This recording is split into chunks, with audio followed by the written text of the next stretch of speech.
اللهم صل على سيدنا ومولانا محمد أول كلامنا وصل على سيدنا ومولانا محمد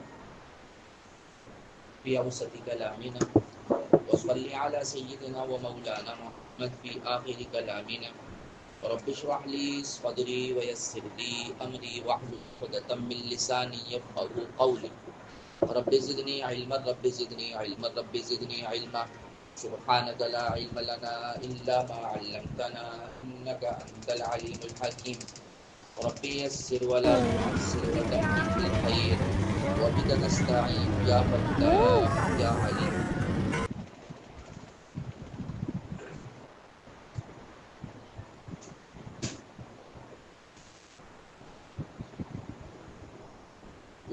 اعوذ باللہ من الشیطان الرجیم بسم اللہ الرحمن الرحیم وَلَقَدْ صَرَّفْنَا فِي هَذَا الْقُرْآنِ لِيَذَّكَّرُوا وَمَا يَزِيدُهُمْ إِلَّا نُفُورًا قُلْ لَوْ كَانَ مَعَهُ آلِهَةٌ كَمَا يَقُولُونَ إِذًا لَابْتَغَوْا إِلَى ذِي الْعَرْشِ سَبِيلًا سُبْحَانَهُ وَتَعَالَى عَمَّا يَقُولُونَ عُلُوًّا كَبِيرًا. سورہ بنی اسرائیل کے مضامین چل رہے ہیں. کچھ معاشرتی اور اخلاقی پہلوؤں کا ذکر گزشتہ درس میں آیا تھا اور بنی اسرائیل کے دو واقعات واقعہ اسراء اور معراج کا بھی تذکرہ آیا. اب یہاں سے مزید سورہ بنی اسرائیل کے مضامین آگے بڑھ رہے ہیں. توحید کا بیان آئے گا، قرآن کریم کی حقانیت، نبی صلی اللہ علیہ وسلم کی رسالت کا بیان آئے گا، مشرکین کی طرف سے جو اعتراضات ہیں ان کا جواب آئے گا، اور ایک خاص موضوع پر بات آئے گی کہ روح کیا ہے. دیکھیے وَلَقَدْ صَرَّفْنَا فِي هَذَا الْقُرْآنِ لِيَذَّكَّرُوا وَمَا يَزِيدُهُمْ إِلَّا نُفُورًا. اور ہم نے اس قرآن میں طرح طرح سے وضاحتیں کی ہیں، یعنی مختلف پیراہوں میں، اسالیب میں اس قرآن کے اندر ہم نے توحید اور دیگر عقائد اور مضامین کو بیان کیا. اس لیے لیذکروا، تاکہ یہ لوگ ہوش میں آئیں، نصیحت حاصل کریں. وما یزیدہم الا نفورا، لیکن ہم یہ دیکھ رہے ہیں کہ یہ لوگ ان میں صرف جو ہے بدکنے کا ہی اضافہ ہو رہا ہے. یعنی یہ چیزیں جب ان کے سامنے آتی ہیں تو یہ مزید بدک جاتے ہیں اور بھاگتے ہیں، اس قرآن کریم کو سمجھنے کی کوشش ہی نہیں کرتے. قُلْ لَوْ كَانَ مَعَهُ آلِهَةٌ كَمَا يَقُولُونَ إِذًا لَابْتَغَوْا إِلَى ذِي الْعَرْشِ سَبِيلًا. کہہ دیجئے اگر اللہ کے ساتھ اور بھی خدا ہوتے جیسے کہ یہ لوگ کہتے ہیں تو یقیناً وہ عرش والے خدا پر چڑھائی کرنے کے لیے کوئی راستہ پیدا کرے. یعنی جب عرش والے خدا جس کو ہم اللہ کہتے ہیں اس کے علاوہ مزید اور خدا ہوتے تو ظاہر سی باتیں ان کے اندر کچھ نہ کچھ لڑائیاں ہوتی، ہر ایک دوسرے پر چڑھائی کرنے کی کوشش کرتا. تو جو زمینی خدا ہیں وہ آسمان والے خدا کے اوپر چڑھائی کرتے تاکہ اس کے اقتدار پر بھی ان کا جو ہے قبضہ ہو جائے. لیکن ہمیں یہ چیز نظر نہیں آتی، کوئی ایسا نہیں ہے جو خدا پر چڑھائی کر سکے. اس سے معلوم یہ ہوا کہ یہ چیز ان کی قدرت سے باہر ہے. اور جب جو جس کو تم خدا کہہ رہے ہو جب وہ قادر ہی نہیں ہے تو پھر خدا کیسا؟ کائنات کا خدا تو وہ ہے جو ہر چیز پر قادر ہو، اور وہ صرف کون ہے؟ اللہ. اس کے سوا کوئی عبادت کے لائق نہیں. سبحانہ، اللہ کی ذات پاک ہے. وَتَعَالَى عَمَّا يَقُولُونَ عُلُوًّا كَبِيرًا. اور جو یہ لوگ باتیں بناتے ہیں اس کی ذات ان سب سے بالا تر رہیں گے. تُسَبِّحُ لَهُ السماوات السبع والارض ومن فیہن. ساتوں آسمان اور زمین اور ان کی ساری مخلوقات اس کی پاکی بیان کرتے ہیں، یعنی سب اللہ کی تسبیح کرتے ہیں. وَإِن مِّن شَيْءٍ إِلَّا يُسَبِّحُ بِحَمْدِهِ. اور کوئی چیز ایسی نہیں جو اس کی حمد کے ساتھ تسبیح نہ کرتی ہو، یعنی ہر چیز اللہ کی حمد و ثنا بیان کرتی ہے. وَلَٰكِن لَّا تَفْقَهُونَ تَسْبِيحَهُمْ. لیکن تم ایسے ہو کہ ان کی تسبیح سمجھتے نہیں. آج سائنس نے یہ بات ثابت کر دی ہے کہ پتھروں کے اندر بھی کچھ نہ کچھ شعور ہے. کائنات کی ہر چیز کے اندر اللہ نے شعور رکھا ہے. وہ پرندوں کا جو چہچہانا ہے، جانوروں کا جو بولنا ہے، اور انسانوں کی جو بولیاں اور زبانیں ہیں، اس کے علاوہ جتنی بھی اللہ کی مخلوقات ہیں، خواہ وہ نباتات کی شکل میں ہو یا جمادات کی شکل میں ہو، ساری ہی چیزیں اللہ کی حمد و ثنا اس کی تسبیح میں لگی ہوئی ہے. لیکن انسان کو اس کا نہیں پتا، لیکن ہر چیز اللہ کی حمد و ثنا بیان کر رہی ہے. انہو کان حلیما غفورا، بے شک اللہ ہی کی ذات ایسی ہے، وہ بڑی بردبار اور معاف کرنے والی ہے. وَإِذَا قَرَأْتَ الْقُرْآنَ جَعَلْنَا بَيْنَكَ وَبَيْنَ الَّذِينَ لَا يُؤْمِنُونَ بِالْآخِرَةِ حِجَابًا مَسْتُورًا، اور اے نبی جی جب آپ قرآن کریم پڑھتے ہیں نا تو ہم آپ کے اور ان کے درمیان جو آخرت پر ایمان نہیں رکھتے ہو کیا کرتے ہیں، ایک اندیکھا پردہ حائل کر دیتے، انویزیبل، جو نظر نہیں آتا، ایسا پردہ حائل کر دیتے. کیوں؟ تاکہ یہ قرآن کی حقانیت ان کے دلوں میں نہ اترے، کیونکہ انہوں نے اس قرآن کریم کو ماننا ہی نہیں ہے، تو ہم ایک پردہ حائل کر دیتے. اسی آیت سے یہ بات بھی ثابت ہوتی ہے کہ جب انسان قرآن کریم کو پڑھتا ہے، اس کو اپنا حرز جان بناتا ہے، اس کو اپنا معمول زندگی بناتا ہے. جیسے وہ ہے نا ختم قرآن کی دعا پڑھتے ہیں نا، اللہم آنس وحشتی فی قبری، اس کے اندر ایک جملہ کیا آتا ہے، اللہم ارزقنی تلاوتہ آناء اللیل وآناء النہار، اے اللہ مجھے قرآن کریم کی تلاوت کی توفیق عطا فرما، دن کے اوقات میں بھی، رات کے اوقات میں بھی، کہ میں ہر گھڑی اس قرآن کریم کی تلاوت کروں. تو اس کا ایک فائدہ اس قرآن کی آیت سے کیا پتہ چلا کہ جو لوگ کفار ہیں، جو اس کو نقصان پہنچانا چاہتے ہیں، جو باطل ہے، وہ قرآن کریم کی برکت سے اس کا کچھ نہیں بگاڑ سکے. اللہ اس کے اور ان کے درمیان پردے حائل کر دیتے.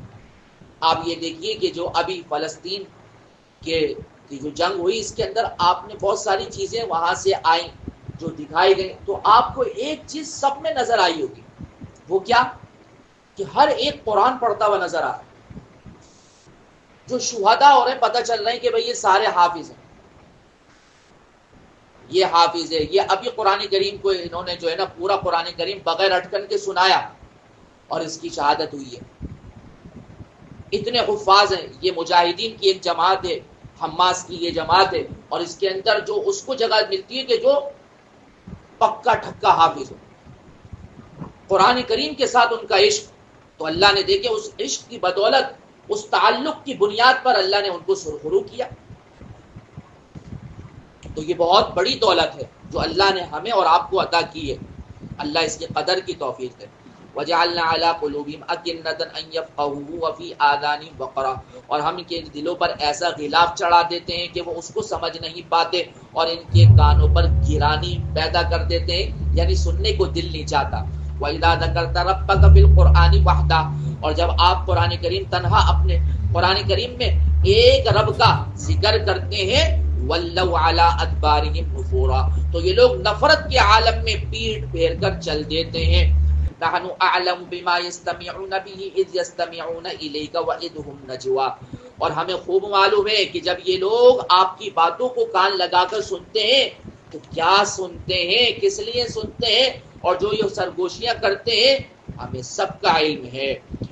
اذ يقول الظالمون ان تتبعون الا رجلا مسحورا، جب یہ ظالم مسلمانوں سے یہ کہتے ہیں کہ تم تو بس ایک ایسے آدمی کے پیچھے چل پڑے ہو جس پر جادو ہو گیا ہے، یعنی دل خراب کرتے ہیں. سنتے ہیں آگے باتیں اور وہ یہ دیکھتے ہیں کہ یہ کتنا متاثر کن کلام ہے، لیکن کیونکہ حق دل میں نہیں اترنا تو اس کو پھر گھما دیتے ہیں بات کو، اور کہتے ہیں کہ یہ تو اس پر جادو ہو گیا، نعوذ باللہ. انظر کیف ضربوا لک الامثال، دیکھو تو صحیح کہ یہ آپ کے اوپر کیسی پھپتیاں کس رہے ہیں، یعنی کس قسم کی باتیں آپ کے متعلق کہہ رہے ہیں. وَضَلُّوا فَلَا يَسْتَطِيعُونَ سَبِيلًا، اور یہ راہ سے ایسے بھٹک چکے ہیں کہ یہ راستے پہ اب نہیں آ سکتے. وَقَالُوا أَإِذَا كُنَّا عِظَامًا وَرُفَاتًا أَإِنَّا لَمَبْعُوثُونَ خَلْقًا جَدِيدًا، کہتے ہیں کہ کیا جب ہم جو ہے ہڈیاں ہو جائیں گے، چورا چورا بوسیدہ ہو جائیں گے، مطلب مٹی بن جائیں گے، کیا دوبارہ نئی سرے سے پیدا کیا جائے گا؟ کہ پاسبل ہے؟ اللہ کیا کہہ رہے ہیں؟ قل ایسا ایک کام کرو، کونو حجارہ، پتھر بن جاؤ، مٹی نہیں، برادہ نہیں، کیا بن جاؤ؟ پتھر سخت، او حدیدہ، بلکہ لوہا بن جاؤ مرنے کے بعد، او خلقا مما یکبر فی صدورکم، یا تمہارے خیال میں جو مخلوق اس سے بھی زیادہ ایسی ہو کہ جس کا پیدا کرنا دوبارہ مشکل ہو، وہ بن جاؤ، اللہ پھر بھی تمہیں دوبارہ زندہ کریں گے۔ فَسَيَقُولُونَ، پھر کیا کہتے ہیں؟ مَن یُعِیدُنَا، اچھا یہ بتاؤ کون زندہ کرے گا؟ قل، آپ کہہ دیجئے الذی فطرکم اول مرہ، وہی زندہ کرے گا جس نے تمہیں پہلی مرتبہ زندہ کیا، پیدا کیا۔ فَسَيُنْغِضُونَ إِلَيْكَ رُءُوسَهُمْ وَيَقُولُونَ مَتَىٰ، تو کہنے لگتے ہیں کہ سر ہلا ہلا کے کہ ایسا کب ہوگا، کب پیدا کریں گے؟ قل، اے نبی جی آپ کہہ دیجئے عسیٰ ان یکون قریبا، کوئی بعید نہیں کہ وہ وقت قریب ہی آ گیا ہو، یعنی دوبارہ زندہ کیا جانا۔ یہ دیکھیں ابھی تو یہ اس وقت کی آج سے 1400 سال پہلے کی بات چل رہی ہے، تو کتنا عرصہ گزر گیا۔ اللہ کہہ رہے کہ وہ وقت کیا ہے؟ قریبی ہے، قریبی آ گیا بس۔ اس کا یہ جو اندازہ ہے نا آپ کو قرآن کریم کی دوسری آیت سے کیسے ہوگا کہ جب مرنے کے بعد دوبارہ زندہ کیا جائے گا تو لوگ یہ سمجھیں گے کہ دنیا کی اور عالم برزخ کی زندگی ایسی ہے جیسے کہ کَلَّمْ يَلْبَسُوا إِلَّا سَاعَةً مِّن نَّهَارٍ، جیسے کہ دن کی کچھ گھڑیاں، اتنی چھوٹی سی زندگی ہے یہ۔ تو جبھی تو اللہ کہہ رہے ہیں کہ بس وہ کیا آ چکی ہے؟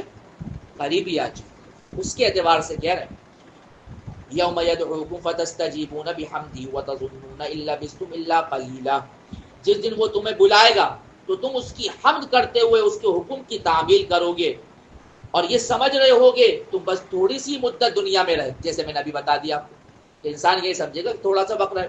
وقل، اے نبی جی آپ کہہ دیجئے لعبادی، جو میرے بندے ہیں نا ان سے کہیے آپ، یقولو الذی ہی احسن، کہ یہ ان کافروں سے جب بھی کوئی بات ہو تو بہترین طریقے سے بات کریں، یعنی داعی کا فرض یہ ہے کہ وہ جب دعوت والا کام کرے تو اس کے اخلاق بلند ہونے چاہیے، خواہ اس راہ کے اندر اس کو کیسی ہی باتیں سننے کو ملیں، کیسی ہی مشکلات، کیسے ہی حالات آئیں، لیکن اس کی زبان، داعی کے زبان پر جو ہے ہمیشہ بہترین بات ہونی چاہیے۔ لیکن شیطان کیا کوشش کرے گا؟ ان الشیطان ینزغ بینہم، بے شک شیطان تمہارے درمیان فساد، ان لوگوں کے درمیان فساد ڈالنے کی کوشش کرتا ہے، وہ یہ چاہتے ہیں کہ فساد ڈالے۔ ان الشیطان کان للانسان عدوا مبینا، بے شک شیطان تو انسان کا بھلا دشمن ہے۔ اور ربکم اعلم بکم، تمہارا رب تمہیں خوب جانتا ہے، ان یشاء یرحمکم اور ان یشاء یعذبکم، اگر وہ چاہے تو تم پر رحم فرما دے، چاہے تو تمہیں عذاب دے دے۔ وما ارسلناک علیہم وکیلا، اور ہم نے آپ کو ان باتوں کا ذمہ دار بنا کر نہیں بھیجا، آپ کا کام ہے کہ اس پیغام رسالت کو ان تک پہنچا دیں۔ وَرَبُّكَ أَعْلَمُ بِمَنْ فِي السَّمَاوَاتِ وَالْأَرْضِ، آپ کا رب خوب جانتا ہے جو آسمانوں میں ہے اور جو زمین میں ہے، ان سب سے واقف ہے اللہ۔ وَلَقَدْ فَضَّلْنَا بَعْضَ النَّبِيِّينَ عَلَى بَعْضٍ، اور ہم نے کچھ نبیوں کو دوسرے نبیوں پر فضیلت دی، اور حضور صلی اللہ علیہ وسلم کو تو امام الانبیاء بنا دیا، سب پر کیا دے دی؟ فضیلت۔ وَآتَيْنَا دَاوُودَ زَبُورًا، اور ہم نے داؤد کو زبور عطا کی۔ قُلْ ادْعُوا الَّذِينَ زَعَمْتُم مِّن دُونِهِ فَلَا يَمْلِكُونَ كَشْفَ الضُّرِّ عَنكُمْ وَلَا تَحْوِيلًا، آپ کہہ دیجئے ان لوگوں سے جو دوسرے معبودوں کو پوجتے ہیں کہ تم جن کے اللہ کے علاوہ جن کو پوجتے ہو نا، جن کو تم سب کچھ سمجھتے ہو وہ کچھ بھی کر سکتے ہیں، یاد رکھنا فَلَا يَمْلِكُونَ كَشْفَ الضُّرِّ عَنكُمْ، وہ تم سے کوئی تکلیف دور بھی نہیں کر سکتے، دور کرنا تو درکنار، اس کو چینج بھی نہیں کر سکتے، کہ تم کہو کہ بہت سخت بخار ہے، ہمت نہیں ہو رہی ہے، نزلہ کر دو اس کو، کہ وہ تو چلو برداشت کر لیں گے، تو فرما رہے ہیں کہ اس میں کوئی تبدیلی بھی نہیں کر سکتے، اس میں یہ کہ بخار 104 سے 100 ہو جائے اور آگے بڑھ جاؤں میں، کچھ ایسا کر دیجئے بابا جی، کچھ ایسا کر دو تو وہ اس کا کوئی اختیار نہیں رکھتے۔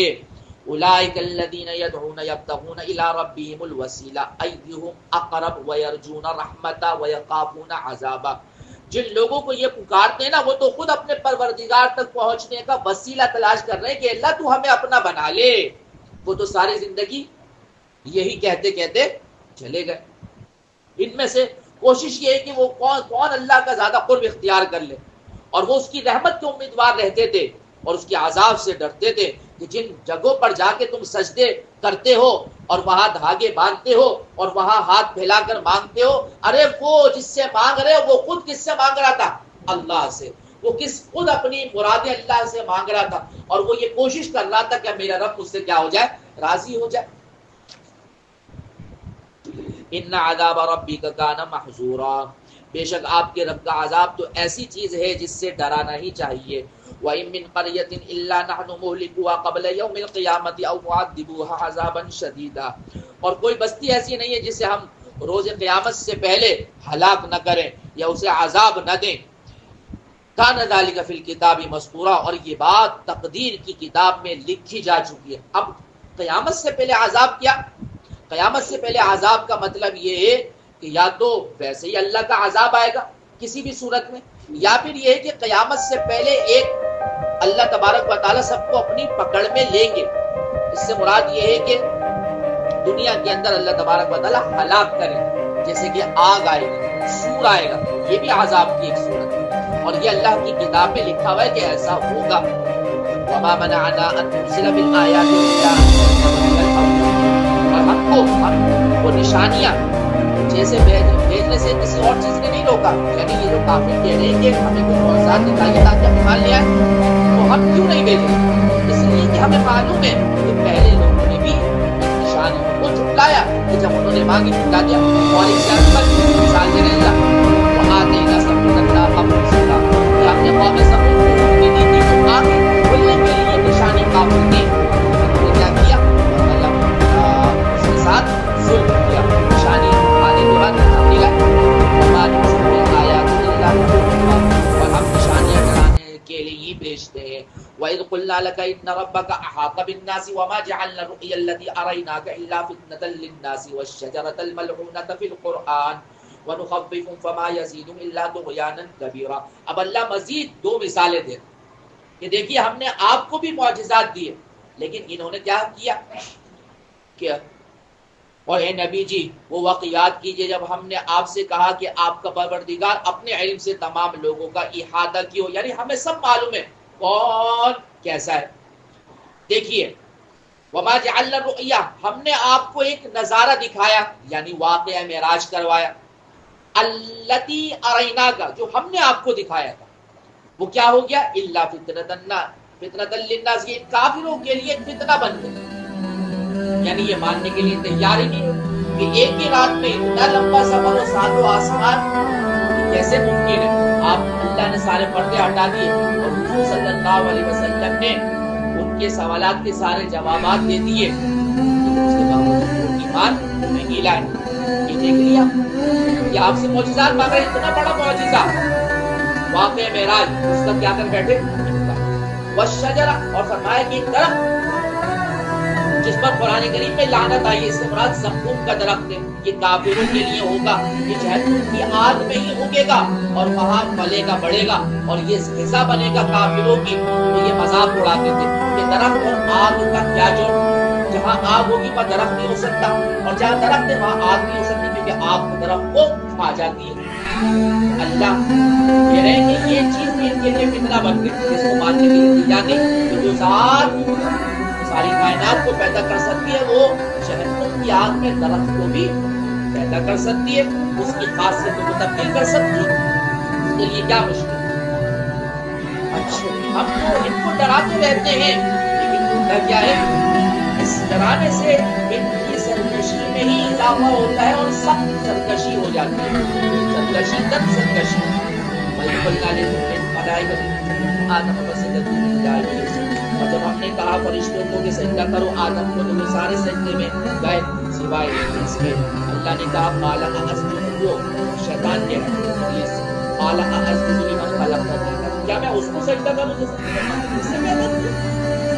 قال ارأیت هذا الذی کرمت علی، کہنے لگا بھلا بتا وہ مخلوق اس کے مقابلے میں عزت دے دی.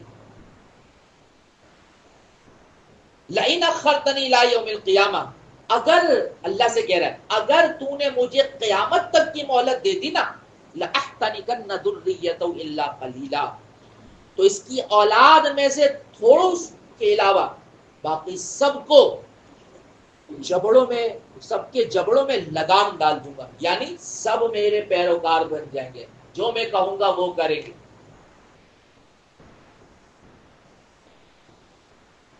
یعنی بعض تو وہ ہے جو شیطان کی کیا کریں گے؟ پوجا، شیطان کی پوجا کریں گے، ڈیول کہ یہ ہمارا خدا ہے، اور یا پھر جو وہ کہے گا اس کے کہے پر کیا کریں گے؟ چلیں گے۔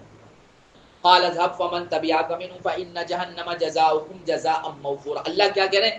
جا پھر ان میں سے جو تیرے پیچھے چل لے بھائی، تو جہنم تیرا بھی مقدر بنے گی، ان کا بھی مقدر بنے گی، سب کو مکمل اور بھرپور سزا ملے گی جہنم میں، چھوڑیں گے ہم کسی کو بھی نہیں۔ پھر واستفزز من استطعت منهم بصوتك واجلب عليهم بخيلك ورجلك وشاركهم في الاموال والاولاد وعدهم وما يعدهم الشيطان الا غرورا، اللہ کہہ رہے ہیں اور ان میں سے جس پر تیرا بس چلے نا انہیں اپنی آواز سے بہکا لے۔ آواز سے مراد کیا ہے؟ مفسرین فرماتے ہیں کہ اس سے مراد گانے باجی کی آواز ہے، یہ انسان کو گمراہ کرتی ہے۔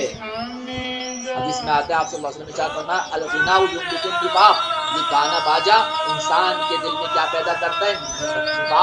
منافقت کا بیج بوتا ہے۔ اور یہاں آج کل کے لوگ جن کی عقل پہ پردہ پڑا ہوا ہے وہ کہتے ہیں کہ یہ موسیقی روح کی غذا ہے، یہ موسیقی روح کی غذا ہے، لیکن ان کی جو شیطانی طبیعت کے ہیں، ورنہ یہ ذکر اور قرآن اصل ہے روح کی غذا، جن کی فطرت چینج نہیں ہوئی، جن کی فطرت ہی بدل گئی ہے، ان کے لیے تو ظاہر سی بات ہے یہی چیز غذا بنی۔ اچھا جی، اور ان پر اپنے سواروں اور پیادوں کی فوج چڑھا لیا سب کو۔ اب شیطان کی فوج کیا ہے؟ جنات، وہ شیاطین بھی ہیں اس کے اور انسان بھی ہیں، جو انسانوں کو، جو ساری انسانیت کو کیا کرتے ہیں؟ پھر گمراہ کرتے ہیں، اور ان کے مال اور اولاد میں اپنا حصہ لگا لے، یعنی یہ مال اور اولاد اللہ کے احکامات کے بجائے اللہ کی نافرمانی میں کیا کرے؟ خرچ کروا لے، اور ان سے تو خوب وعدے بھی کر لے کہ اگر تم یہ کرو گے تو تمہیں کچھ نہیں ہوگا وغیرہ وغیرہ، ان کو بہکا۔ وما یعدہم الشیطان الا غرورا، اب آگے صرف اللہ ایک چھوٹا سا جملہ کیا، یاد رکھنا کہ شیطان کے وعدے سوائے دھوکے کے کچھ نہیں ہے، اس لیے اس سے بچنا۔ ہاں ان عبادی لیس لک علیہم سلطان، میرے جو بندے ہیں نا ان پہ تیرا کوئی زور نہیں چلے گا۔ وکفی بربک وکیلا، اور اللہ فرما رہے ہیں کہ آپ کا پروردگار ہی رکھوالی کے لیے، حفاظت کے لیے اپنے بندوں کی کافی ہے۔ اور ربکم الذی یزجی لکم الفلک فی البحر لتبتغوا من فضلہ انہ کان بکم رحیما، آپ کا پروردگار وہ ہے جو آپ کے لیے سمندر میں کشتیاں لے چلتا ہے تاکہ تم اس کا فضل تلاش کرو، بے شک آپ کا پروردگار بڑی رحمت کا معاملہ کرنے والا ہے۔ وَإِذْ مَسَّكُمُ الضُّرُّ فِي الْبَحْرِ، اور جب تم لوگوں کو کوئی سمندر کے اندر تکلیف پہنچتی ہے، ضَلَّ مَن تَدْعُونَ إِلَّا إِيَّاهُ، تو جن دیوی دیوتاؤں کو یہ پکارتے ہیں نا وہ سب کیا ہو جاتے ہیں؟ غائب، نظر ہی نہیں آتے کہ ان کو پکاریں، کوئی ہو تو پکار کو سنے نا، پھر وہ اللہ کو پکارتے ہیں۔ تو اللہ کہہ رہے ہیں فَلَمَّا نَجَّاكُمْ إِلَى الْبَرِّ، تو جب ہم ان کو نجات دے کے خشکی کی طرف لاتے ہیں، أَعْرَضْتُمْ، تم منہ موڑ لیتے ہیں، وَكَانَ الْإِنسَانُ كَفُورًا، اور انسان بڑا ہی ناشکرا ہے۔ أَفَأَمِنْتُمْ أَنْ يَخْسِفَ بِكُمْ جَانِبَ الْبَرِّ أَوْ يُرْسِلَ عَلَيْكُمْ حَاصِبًا ثُمَّ لَا تَجِدُوا لَكُمْ وَكِيلًا، اللہ کہہ رہے ہیں کیا تمہیں اس بات کا کوئی ڈر نہیں لگتا کہ اللہ تمہیں خشکی میں بھی تو دھسا سکتے ہیں، سمندر میں اگر تم بچ گئے اللہ کی پکڑ سے تو خشکی میں پکڑ نہیں کر سکتا اللہ، تمہیں زمین میں دھسا دے یا تمہارے اوپر برسا دے پتھروں کی آندھی، پھر تمہیں کوئی بچانے والا نہ ملے۔ ام امنتم ان یعیدکم فی تارۃ اخری فیرسل علیکم قاصفا من الريح فیغرقکم بما کفرتم، کیا تم اس بات سے بھی بے فکر ہوگے کہ اللہ تمہیں دوبارہ بھی تو سمندر میں لے جا سکتا ہے، پھر تم پر ہوا کا طوفان بھیج کر تمہاری ناشکری کی سزا میں تمہیں غرق کر ڈالے۔ اللہ تو سب کچھ کرنے پہ قادر ہے۔ ثم لا تجدوا لكم علينا به تبعا، پھر تمہیں کوئی نہ ملے جو اس معاملے میں ہمارا پیچھا کر سکے، یعنی تمہیں چھڑا سکے، کوئی نہیں ہوگا۔ وَلَقَدْ كَرَّمْنَا بَنِي آدَمَ وَحَمَلْنَاهُمْ فِي الْبَرِّ وَالْبَحْرِ وَرَزَقْنَاهُمْ مِنَ الطَّيِّبَاتِ وَفَضَّلْنَاهُمْ عَلَى كَثِيرٍ مِّمَّنْ خَلَقْنَا تَفْضِيلًا. اور حقیقت یہ کہ ہم نے آدم کی اولاد کو عزت بخشی، یعنی انسانوں کو، اور انہیں خشکی اور سمندر دونوں میں سواریاں مہیا کی، اور ان کو پاکیزہ چیزوں کا رزق عطا کیا، اور ان کو اپنی بہت سی مخلوقات پر فضیلت عطا کری، اور انسان کو کیا بنایا؟ اشرف المخلوقات. یوم ندعو کل اناس بامامہم، اس دن کو یاد رکھو جب ہم تمام انسانوں کو ان کے نام اعمال کے ساتھ بلا لیں گے.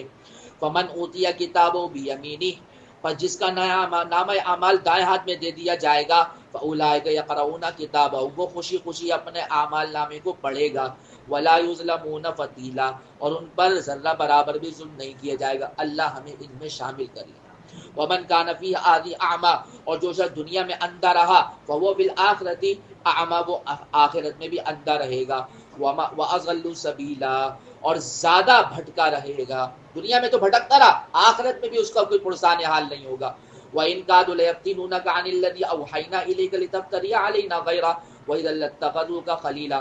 اور نبی جی جو وحی ہم نے آپ پر بھیجی ہے نا، یہ کافر آپ کو فتنے میں ڈال کر اس سے ہٹانے کی کوشش میں لگے کہ آپ اس کے بجائے کوئی اور بات ہمارے نام پر گھڑ کر پیش کر دیں کہ اللہ یہ کہہ رہا ہے. وہ یہ کوشش کر رہے ہیں کہ آپ کچھ اس میں تبدیلی کریں. یاد رکھیے گا وَإِذًا لَّاتَّخَذُوكَ خَلِيلًا، اس صورت میں آپ جو ہے یہ آپ کو اپنا گہرا دوست بنا لیں گے، کیونکہ آپ نے ان کی مرضی کی چیز پیش کر دی جو یہ چاہ رہا. یہی وجہ ہے کہ آج کل جو سوشل میڈیا میں بیٹھ کر جو دین کی غلط تصویر پیش کر رہے ہیں، تو جو لوگ ان کو فالو کر رہے ہیں وہ ان کے دل کی بات کہہ رہے ہیں. جیسا دین وہ چاہتے ہیں ویسا دین بنا کے وہ پیش کر رہے ہیں. یہ لو یہ دین میں آسانی ہے، یہ بھی ہے، ہاتھ ملا لو غیر محرم سے، بات کر لو، کوئی مذائقہ نہیں.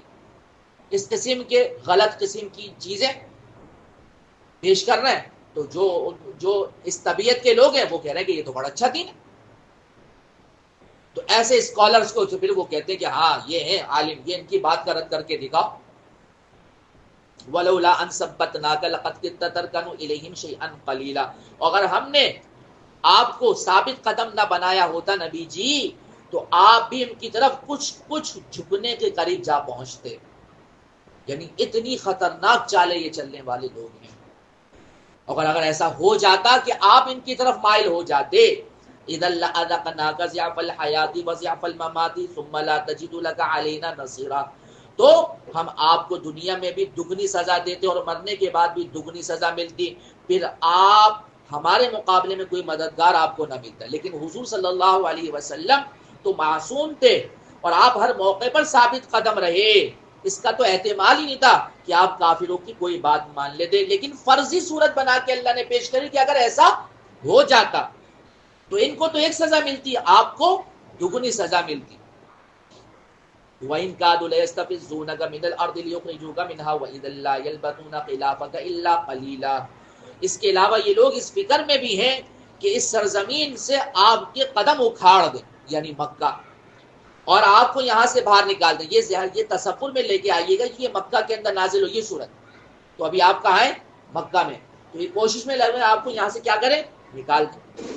وَإِذًا لَّا يَلْبَثُونَ خِلَافَكَ إِلَّا قَلِيلًا. اب اللہ پیشن گوئی کر رہے ہیں، اگر ایسا ہوا تو یہ بھی زیادہ دن یہاں نہیں ٹھہر سکیں گے. چنانچہ جب حضور مدینہ گئے تو 8 سال کے بعد اللہ نے آپ کو یہاں فتح و کامرانی کے ساتھ داخل فرما دیا.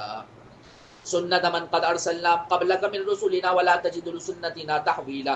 یہ ہمارا وہ طریقہ کار ہے جو ہم نے اپنے ان پیغمبروں کے ساتھ اختیار کیا جو ہم نے آپ سے پہلے بھیجے تھے، اور آپ ہمارے طریقے میں کوئی تبدیلی نہیں پائیں گے. یعنی یہ سنت ہماری پہلے سے جاری ہے اور آج بھی جاری ہے اور ہمیشہ جاری رہے گی کہ ہم باطل کی کبھی مدد نہیں کرتے، ہم حق والوں کی مدد کرتے ہیں، لیکن اس سے پہلے حق والوں کی آزمائش ہوتی ہے، جیسے کہ نبی انبیاء کی اور صحابہ کی بھی ہوئی. اقیم الصلاۃ لدلوک الشمس الی غسق اللیل وقرآن الفجر. اے نبی جی سورج ڈھلنے کے وقت سے لے کر رات کے اندھیرے تک نماز کو قائم کیجئے. تو 5 نمازیں آ گئی. سورج ڈھلنے سے لے کر رات کے اندھیرے تک آپ کیا کرتے رہیے؟ نماز پڑھیے، ساری نمازیں، ظہر، عصر، مغرب، عشاء. اور وقرآن الفجر، اور فجر کے وقت قرآن پڑھنے کا اہتمام کیجیے. کیوں؟ فجر کی نماز کو الگ سے ذکر کیا, 4 نمازیں الگ اور فجر. کیوں؟ کیونکہ فجر کی نماز زیادہ اہم ہے, کیونکہ اس کے لیے اس میں مشقت زیادہ ہے. ان قرآن الفجر کان مشہودا, بے شک قرآن کی تلاوت میں مجمع حاصل ہوتا ہے فجر میں. فجر میں قرآن کی تلاوت زیادہ کی جاتی ہے مسجدوں کے اندر, رکعتیں 2 ہوتی ہیں. تو اللہ کہہ رہے ہیں کہ اس میں مجمع حاصل ہوتا ہے انسانوں کا بھی, اور فرشتے بھی اس وقت ہوتے ہیں. وَمِنَ اللَّيْلِ, یہی وجہ ہے کہ جو فجر کی نماز پڑھ لیتا ہے نا, وہ سارا دن اس کی طبیعت میں فریشنس رہتی ہے. اور حدیث میں حضور نے فرمایا کہ اللہ فرماتے ہیں کہ جو فجر کی نماز پڑھ لے وہ میری ذمہ داری میں, وہ میری پروٹیکشن میں آ جاتا ہے, اس کو کوئی نقصان نہیں پہنچاتا, اور جو اس کو نقصان پہنچا دے بس اس کا بیڑا غرق ہو جاتا ہے. تو اتنی زبردست چیز ہے. وَمِنَ اللَّيْلِ فَتَهَجَّدْ بِهِ نَافِلَةً لَكَ, اور اب ظاہر سی بات ہے فجر کے اندر انسان اٹھنے کی کوشش, لیکن اس جو اس کے لیے چیزیں ہیں وہ اختیار ہی نہیں کرتا. دیر سے سونے کی عادت, کہ پھر فجر میں آنکھ کیسے کھلی. اور ساری چیزیں جو فجر میں اٹھنے کے لیے جو انسان اسباب اختیار کرتا ہے, الارم ہے, دوسروں کو کہتا ہے کہ مجھے اٹھا دینا, کوئی چیز نہیں, بس وہ اللہ کے بھروسے پہ تو جاتا ہے کہ آنکھ کھلی تو پڑھ لیں, آنکھ ہی نہیں کھلی تو سمجھتے کہ میں قصوروار نہیں. قصوروار تو تب نہ ہو کہ جب کہ اسباب اختیار کیے, تم نے تو کوئی سبب ہی اختیار نہیں کیا. 12 ایک عالم سے میں نے سنا, وہ فرمانے لگے اس زمانے کے اندر منافقت کی پہلی علامت یہ ہے کہ انسان فجر نہ پڑھے. اگر کسی کو یہ دیکھنا کہ یہ منافق ہے یا نہیں, تو دیکھو فجر پڑھتا ہے یا. وَمِنَ اللَّيْلِ, اللہ سب کو توفیق دے بھائی. وَمِنَ اللَّيْلِ فَتَهَجَّدْ بِهِ نَافِلَةً لَكَ, اور رات کے کچھ حصے میں تہجد پڑھا کیجیے, جو آپ کے لیے ایک اضافی عبادت ہے. یعنی نبی صلی اللہ علیہ وسلم پر تہجد کی نماز فرض تھی, لیکن امت کے لیے کیا ہے, نفل ہے, پڑھنی چاہیے. اب موقع بھی آ رہا ہے, تو اس موقع کو ہاتھ سے جانے مت دیجیے گا. اللہ مجھے بھی عمل کی توفیق دے, آپ کو بھی. عسیٰ ان یبعثک ربک مقاما محمودا, امید ہے کہ آپ کا پروردگار آپ کو مقام محمود تک پہنچائے. مقام محمود یعنی وہ مقام جو قابل تعریف ہے, اس سے مراد شفاعت کبریٰ ہے. کیا ہے؟ جو حضور صلی اللہ علیہ وسلم کو اللہ عطا کریں گے. اور حضور صلی اللہ علیہ وسلم نے فرمایا تھا کہ اس کی میرے لیے کیا کیا کرو, دعا. کیا کیا کرو, کب کرتے ہیں, اذان کے بعد. تو یہ دعا کرنی چاہیے, تو حضور کی شفاعت نصیب ہوگی انشاءاللہ. وَقُلْ رَبِّ أَدْخِلْنِي مُدْخَلَ صِدْقٍ وَأَخْرِجْنِي مُخْرَجَ صِدْقٍ وَاجْعَلْ لِي مِن لَّدُنكَ سُلْطَانًا نَصِيرًا.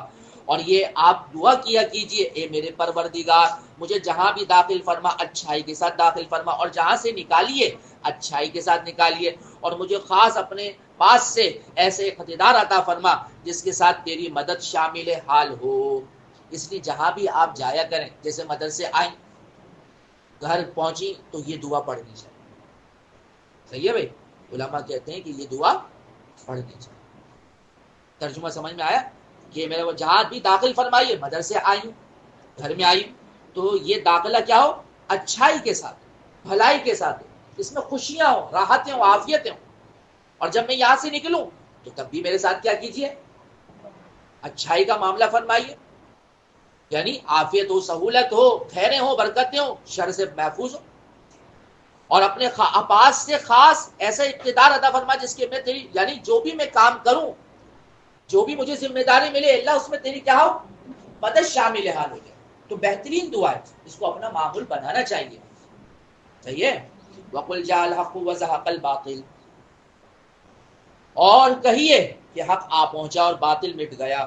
ان الباطل کان زہوقا, اور بے شک باطل ایسی ہی چیز ہے جو مٹنے والی ہے. جب آپ صلی اللہ علیہ وسلم جو ہے مکہ مکرمہ میں فتح یاب ہو کے داخل ہوئے, تو آپ نے بیت اللہ کے اندر جتنے بت تھے سب کو آپ اپنی چھڑی کا اشارہ کرتے اور سب منہ کے بل گرتے, اور آپ کی زبان پہ یہ آیت ہوتی تھی, جاء الحق وزهق الباطل ان الباطل کان زہوقا وننزل من القرآن ما هو شفاء ورحمۃ للمؤمنین. اور ہم وہ قرآن نازل کر رہے ہیں جو مومنوں کے لیے شفا اور رحمت کا سامان ہے. ولا یزید الظالمین الا خسارا, البتہ ظالموں کے حصے میں نقصان کے سوا کسی چیز کا اضافہ نہیں. وَإِذَا أَنْعَمْنَا عَلَى الْإِنسَانِ أَعْرَضَ وَنَأَىٰ بِجَانِبِهِ وَإِذَا مَسَّهُ الشَّرُّ كَانَ يَئُوسًا. اور جب ہم انسان کو کوئی نعمت دیتے ہیں تو وہ منہ موڑ لیتا ہے, پہلو بدل لیتا ہے, اور اس کو کوئی برائی چھو جائے تو مایوس ہو کے بیٹھ جاتا ہے. یعنی یہ انسان کی نیچر اللہ بتا رہے ہیں. فرمایا کہ یہ ہے اس کے اندر، اس کو ختم کرنا چاہیے چیز کو. جو اللہ نعمتیں دے اس کا شکر بجا لائے.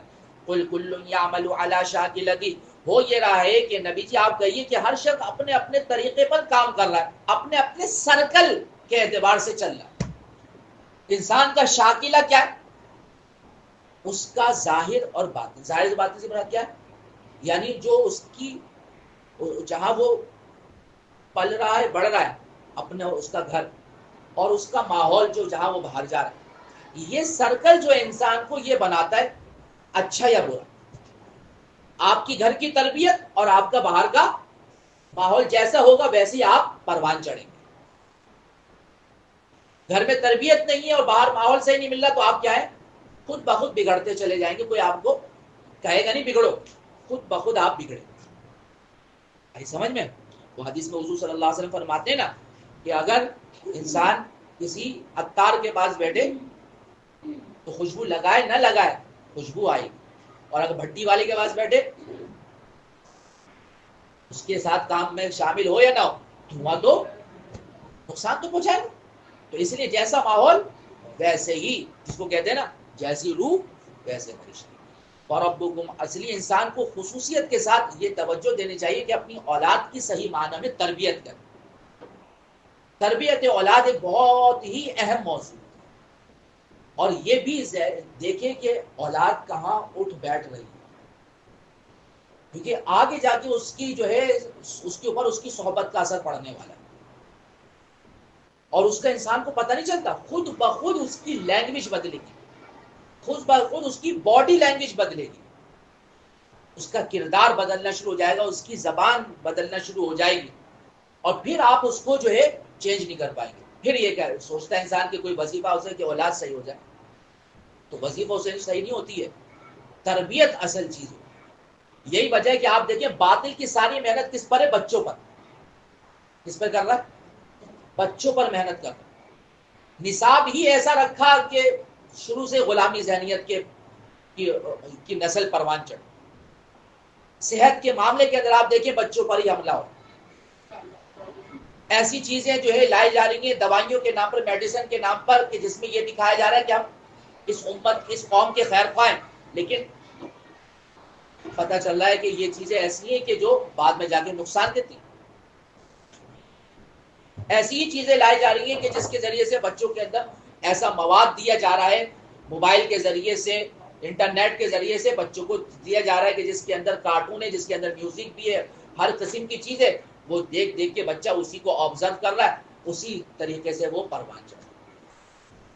تو یہ سب سے بنیادی چیز یہ ہے کہ ان کو بچایا جائے.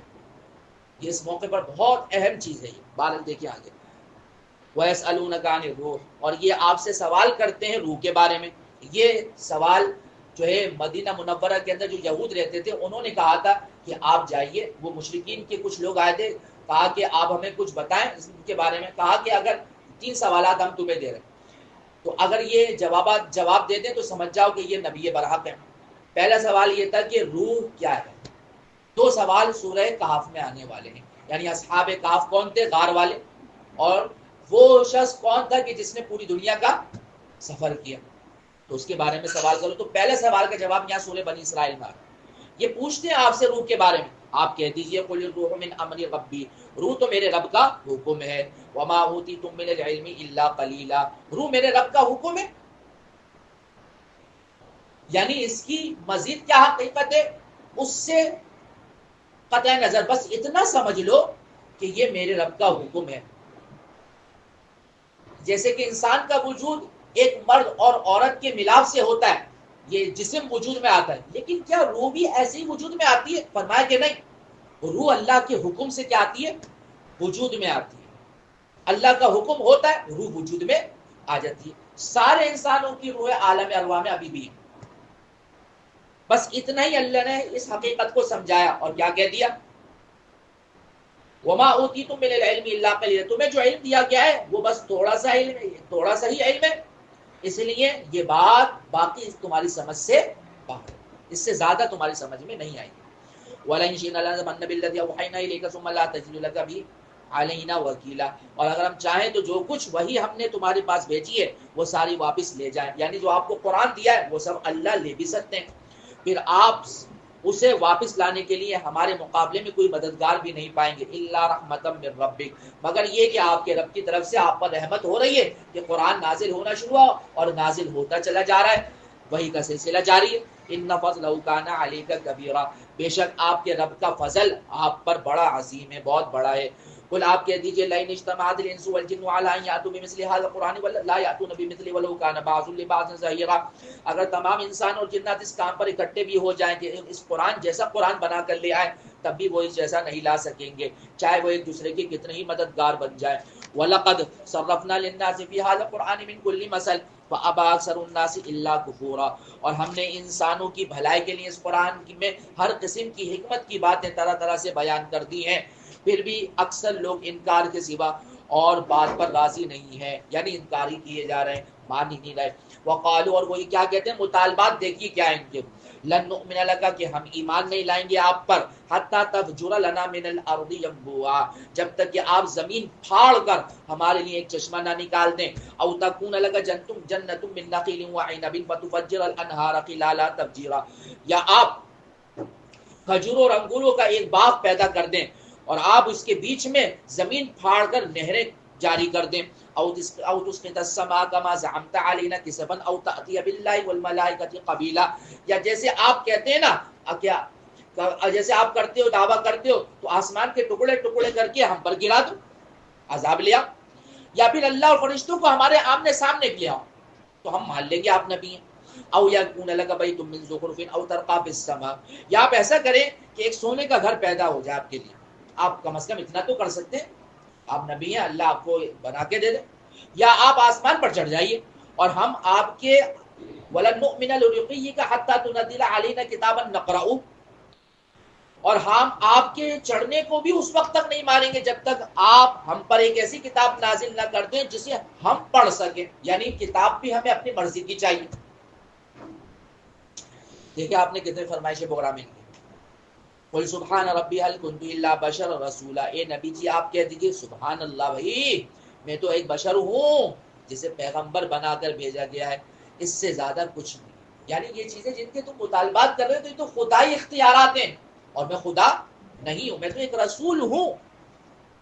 وما منع الناس ان يؤمنوا اذ جاءهم الهدى الا ان قالوا ابعث الله بشرا رسولا، اور جب ان لوگوں کے پاس ہدایت کا پیغام آتا ہے تو ان کو ایمان لانے سے یہ بات روکتی ہے کہ یہ کہتے ہیں کہ اللہ نے ایک انسانی کو تو رسول بنا کر بھیجا ہے، اگر نبی بنا کر بھیجنا تو وہ فرشتہ آتا۔ تو اللہ کیا کہہ رہے ہیں، قل لو كان في الارض ملائكة يمشون مطمئنين لنزلنا عليهم من السماء ملكا رسولا، کہہ دیجئے کہ اگر زمین میں فرشتے ہوتے بھائی، وہ چل پھر رہے ہوتے تو بے شک آسمان سے فرشتے کو ہی رسول بنا کر بھیجے جاتے، وہی رسول بن کے آتے، کیونکہ ہر قوم کی یعنی ہر چیز کی ہدایت کے لیے اسی میں سے بھیجا جاتا ہے تاکہ وہ اس کو صحیح طریقے سے بات کو سمجھا سکے۔ اب جب تمہارے درمیان فرشتہ آتا ہے تو فرشتہ نہ تمہاری زبان سے واقف ہے، نہ تمہارے مزاج سے واقف ہے، نہ اس کو تمہارے اندر کی کیفیات کا پتہ ہے، اس کو تو اپنا پتہ ہے، تو وہ کس طریقے سے تمہیں دین کی وضاحتیں دے گا۔